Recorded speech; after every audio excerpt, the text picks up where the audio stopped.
Hi, it's Jessie. I'm back again, and I wanted to do a part two of confronting adversity with Jesus. You know, um, in my last video, I talked about scripturally what Jesus tells us to do when we're confronted with evil and adversity. How He tells us to turn the other cheek and offer the other cheek, and if they ask for one thing, give them more. But here's here's the deal. When Jesus was giving those rules, he wasn't yet the risen Christ. See, there is a risen Christ that lives on the inside of believers. Christ in you, your hope of glory. And so we have another way that we can deal with adversity and with evil. And from my experience, being sensitive to the Spirit and where the Spirit leads me, I've always been told to leave stuff alone and to not worry about it, because in the end, I'll be restored, and not worry about it, because in the end, everything's going to be set right, you know? And that's part of why I understand so much about why Jesus gave the instructions that he gave. I understand because I've heard these instructions for myself long before I ever picked up the Bible to read it like this, you know?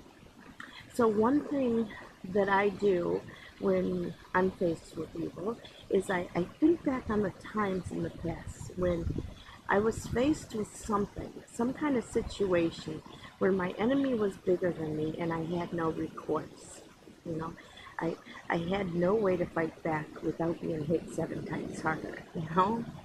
And when I think on it, I remember that the brother who tortured me was struck with a plague of boils, you know?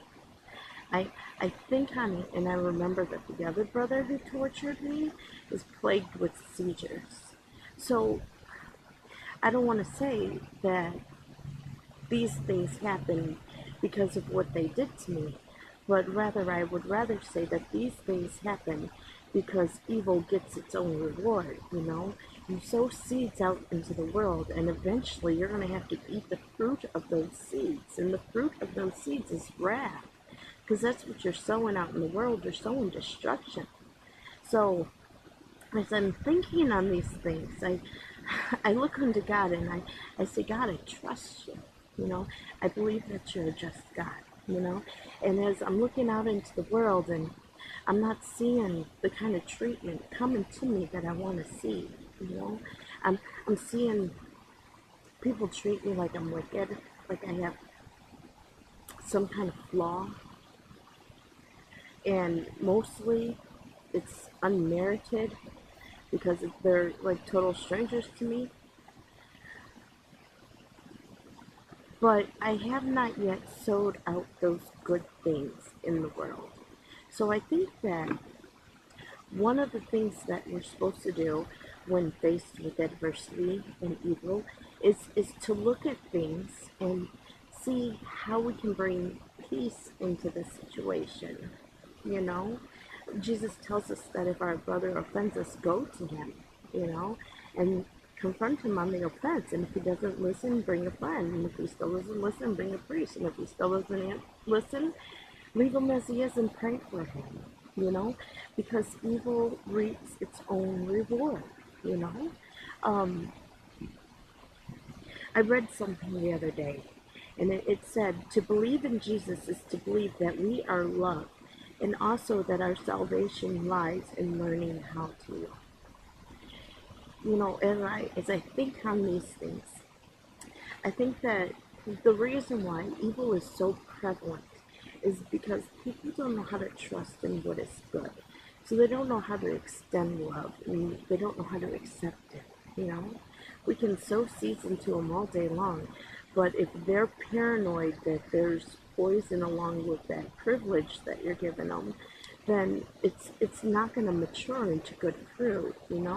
You can pitch all the seats you want, but if they can't accept the goodness for goodness, it won't do any good. People need to learn how to love.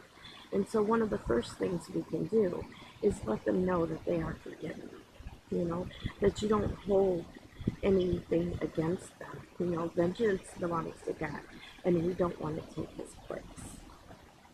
The other thing you can do is to pray for them. Pray that God reaches down and touches them. I pray all the time that God reaches down and comes to the earth to dwell among his people like he did in the beginning of time, where every man knows his God. It's prophesied that God will pour out his spirit on all flesh. And so I deal with adversity by turning to God and letting him know that we need you. We can't make it in this world without you.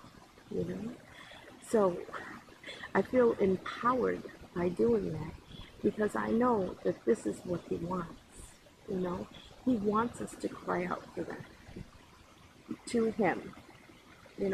He wants us to cry out to him. And not only that, but he also wants us to stand in the gap for those who come against us because, they don't know that they can reach up. They don't know that they're forgiven. But if we can pull him down, then perhaps he can touch them in a way that, like he touched Saul on the road to Damascus, where he knocked him off his high horse, and then, Saul became Paul, and, we have Christianity today because of it, right? So we can do better.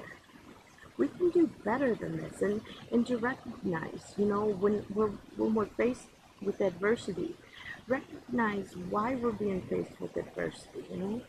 Are they trying to pin something on us? Do they want to test us to make sure of our goodness? Are they trying to cover themselves? Do they feel threatened because you can see them for who they are? You wanna assess the situation of what's really going on. What's the agenda here? And then you want to pray against it. Like the agenda with my kids is to keep me trapped so that somebody is not caught up in believing the lies and spreading lies, that have been put out there against me. And so some people will take your life to cover their own. And not only that, but they'll use other people to do it. And this is something that even David struggled with. He said that I have these enemies that are without cause. He talked about the deceitful people with their lies, and he's crying out to God, train my hands for war and my fingers for battle. But I think that if people knew how much God loved them, then perhaps they wouldn't have to carry on. And it's more than just knowing that God loves you, it's accepting his love, because his love changes things. You know what I mean? It really changes things.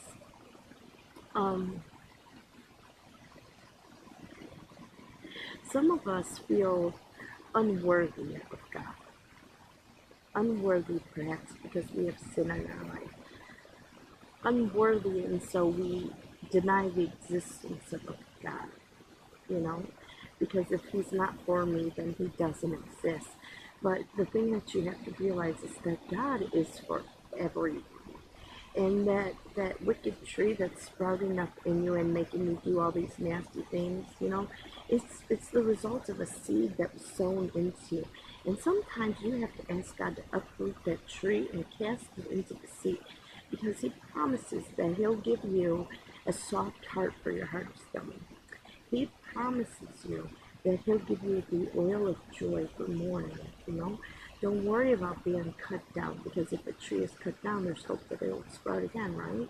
So we contend with evil by using the word of God and the promises of God, and keep on sowing goodness out there, Because if we don't, then what is out there will get in us and corrupt us, so that we have evil flowing out of us. Because it's like Jesus said, it's not what you put into the body that corrupts it, but rather what flows out of it. So there can be evil surrounding you, but until your desire to do evil, to return evil for evil, that evil has no place in it, you know? So you have to decide. It's a decision that you have to make to keep your heart pure and clean and trust in God. And don't take his place. And be mindful that it is his place. And call on Jesus, you know? The blood still works. His name still works. There's power in his name. The, the greatest way to fight evil and adversity in the world is to just invite God into the situation, you know?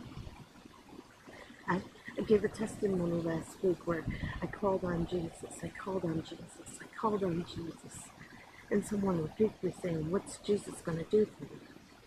And then, you know, Jesus woke my kid up.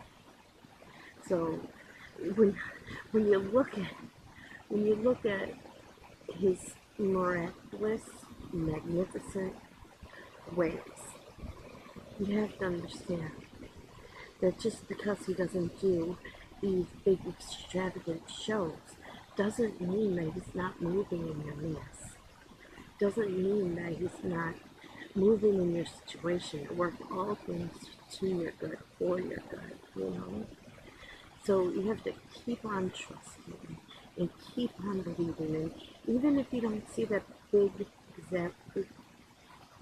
extravagant display, look for the little things, because that's where he goes to. He operates in the little things, the things that cause confusion in the camps of your enemy. When you see confusion going in the camps of your enemy, you know that Jesus is at work.